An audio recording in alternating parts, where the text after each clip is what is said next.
Bonjour tout le monde, bienvenue au premier épisode de Coup de sifflet! Avec votre autre Thomas Dessureau qui va vous parler de sport. Aujourd'hui, on va parler de la NFL, des échanges au basket, puis du hockey.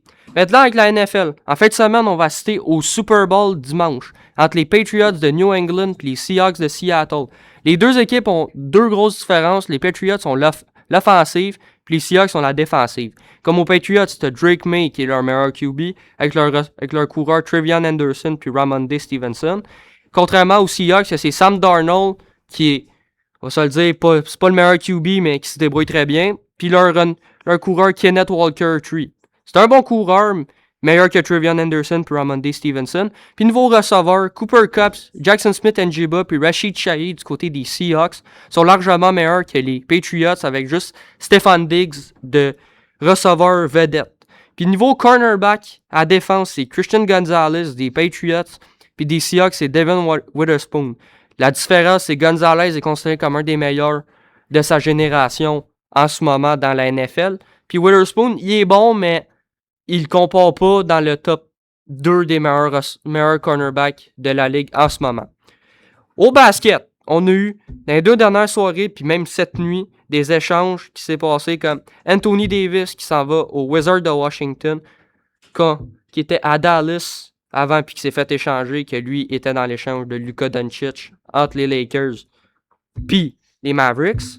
Puis deuxième échange, c'est James Harden aux Cavaliers de Cleveland en retour de Darius Garland aux Clippers.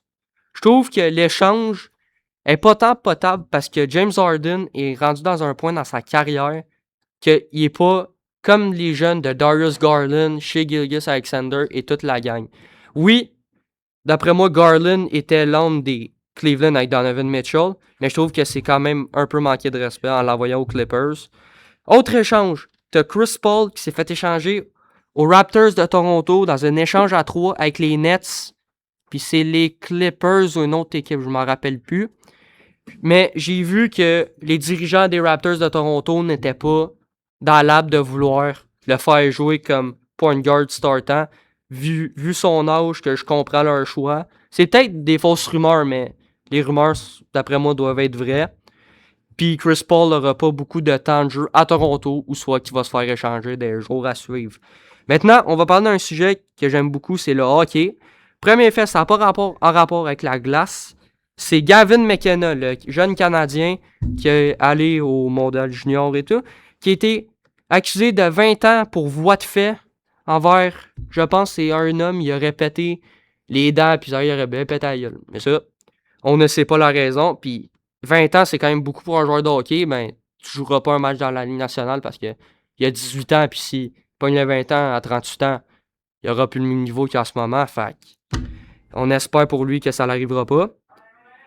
Autre rumeur, Artemi Panarin échangé aux Kings de LA en retour de Liam Greentree et d'un choix de conditionnel de 3e ronde. Ça, je vais vous dire l'enfer. Les choix conditionnels, je sais pas pourquoi ça existe. Je trouve tellement que c'est n'importe quoi dans la ligue. Déjà qu'on a souvent des choix conditionnels de première ronde puis de 2e ronde. Là, pour qu'on en mette dans la 3e ronde, c'est un peu n'importe quoi. Puis Liam Greentree, c'est un bon prospect, mais au niveau d'Artemi Panarin, je suis pas sûr à 100%. Panarin nous a prouvé dans les dernières saisons qu'il savait quoi faire avec Chicago, Columbus, maintenant avec les... Il nous a montré avec les Rangers, mais c'est clair qu'il a joué aussi avec Mika Zibanejad et d'autres joueurs qui se connaissent bien dans la ligue.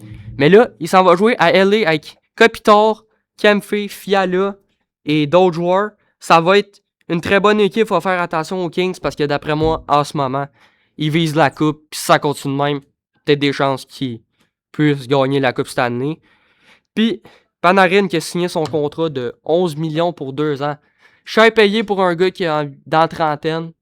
Mais on comprend son talent, mais comme je dis, c'est très cher payé pour qu'est-ce qu'il vaut.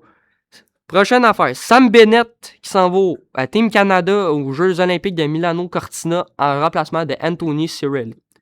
Bennett, pourquoi Bennett plus qu'un Connor Bedard ou un autre joueur? C'est plein de débats comme chez les États-Unis. Pourquoi prendre d'autres joueurs plutôt que Lane Hudson puis Cole Caulfield qui font des saisons très monstrueuses avec les Canadiens de Montréal? Mais c'est ça, Sam Bennett, je trouve que c'est 2 fois mieux que Anthony Cirelli parce que contrairement à Cirelli, Bennett il est capable de jouer d'un coin, il fait bien sa job niveau bien défensif, puis je comprends que Cirelli, c'est un bon joueur qui joue avec Kucherov et Eagle, mais je vois plus un Sam Bennett là, cette fois. Prochaine rumeur, on a Nazem Kadri peut-être avec le Canadien de Montréal. Via son âge, j'irai pas le chercher parce que déjà d'un, il est cher payé, puis oui, c'est un vétéran qu'on a besoin dans la Ligue nationale, mais Nazem Kadri, avec, je verrais plus un Blake Coleman, je peux vous avouer que même s'il fait pas beaucoup de points Coleman, il travaille quand même bien mieux que Nazem Kadri. Nazem Kadri a connu des saisons fructueuses dans son jeune temps avec Toronto puis avec Colorado, si je me trompe pas. Mais je le verrais pas à Montréal. Sérieusement, c'est un gars de Toronto qui a joué à Toronto en startant. Je le verrais pas à Montréal, surtout. Même s'il a passé par 2 équipes, je le verrais pas. Prochaine affaire. Le joueur de CH, Patrick Laine. Est-ce qu'on l'échange? Est-ce qu'on le bench dans les estrades? Ou on le garde et on lui redonne sa chance encore?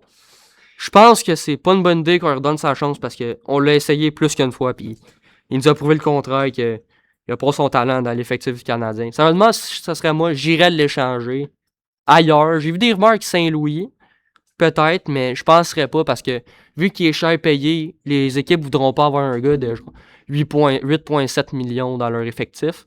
Mais Laine, il dit qu'il a travaillé cet été, mais il a pas prouvé parce qu'on le voit. À part son shot fructueux, il n'y a pas grand-chose d'autre dans la Ligue nationale pour l'instant. Autre débat chez le Canadien. Montembeault, Fowler, puis Dobèche.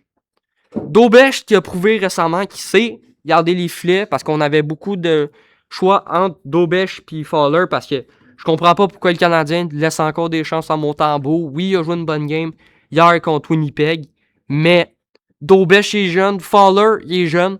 C'est pour ça que si je dois choisir, même si Fowler il est quand même bon, Fowler laisse-les en bas parce que il donne une saison de plus dans la Ligue américaine, c'est le bon move à y donner parce que sinon on va trop le brûler, puis on a trop fait ça avec les prospects du Canadien. Entre autres, Jesperi Kotkaniemi, il y avait quand même du talent, mais on l'a trop brûlé vite. C'est pour ça que Fowler, c'est une bonne idée de le garder en bas. Maintenant, on va parler, vu qu'on s'en va à la pause des Jeux Olympiques, on va parler du Canadien de Montréal depuis le mois de janvier. Le Canadien, c'est 18 matchs pour 11 victoires. Puis entre autres, c'est Suzuki puis Caulfield qui produisent le plus depuis le mois de janvier. Entre autres, que Caulfield, depuis le début, a scoré 12 ou 13 buts en un seul mois, qui est très fructueux. Puis on sait Caulfield, on en parle beaucoup du trophée Maurice Richard, s'il va être capable de taper les 50 buts. Mais on verra. Puis en ce moment, les CH sont dans une position correcte pour faire les séries. Mais faudrait quand même pas qu'on baisse avec la pause des Olympiques parce que si ça l'arrive, on va vite perdre notre place parce que derrière nous autres, on a des équipes comme Boston, ou peut-être qui nous ont dépassés, mais je suis pas très sûr. Boston, Détroit et autres qui peuvent nous dépasser en moins de 2-3 matchs s'ils font bien leur job comme on check ça. Buffalo, au début, il était pas tant quelque chose. Puis quand ils ont commencé à rouler, ils nous ont dépassés dans le classement. On les redépassait, puis là, ils sont devant nous autres dans le classement. Fait qu'il faut qu'on se réveille. On a des jeunes joueurs comme Demida, Watson, puis d'autres, mais faut se fier vraiment beaucoup sur le côté jeu. Comme hier à Winnipeg, ils jouaient hyper bien. Ils savaient se placer. Ils ont gagné 5-1, puis Saint-Louis doit être content d'eux autres parce qu'ils se sont placés. L'attaque était fructueuse. Pour même que Gallagher, dans les derniers temps, n'ait pas été capable de marquer, que là, il soit capable de faire des points, c'est quelque chose. Puis surtout, il faut continuer, comme je dis, de se placer parce que de ce temps-ci, dans le power play, il ne savait pas se placer. Tu avais genre un défenseur qui montait trop, qui restait trop en arrière. Maintenant, dernière game, je sais pas ce qui s'est passé, mais il se plaçait exactement comme il devait. Puis ils ont réussi à prouver qu'ils sont encore capables de faire les séries et d'aller gagner une Coupe Stanley. Peut-être pas cette année, mais peut-être dans l'année prochaine, dans 2 ans, 3 ans. On sait jamais. Les Canadiens, ça a toujours été le même. On sait jamais à chaque saison. Ils peuvent être bonnes une saison, puis la saison d'après, qu'ils soient pas au top de leur forme. Bon, ce fut tout pour le premier épisode du coup de sifflet. On va se revoir, d'après moi, pour un prochain épisode.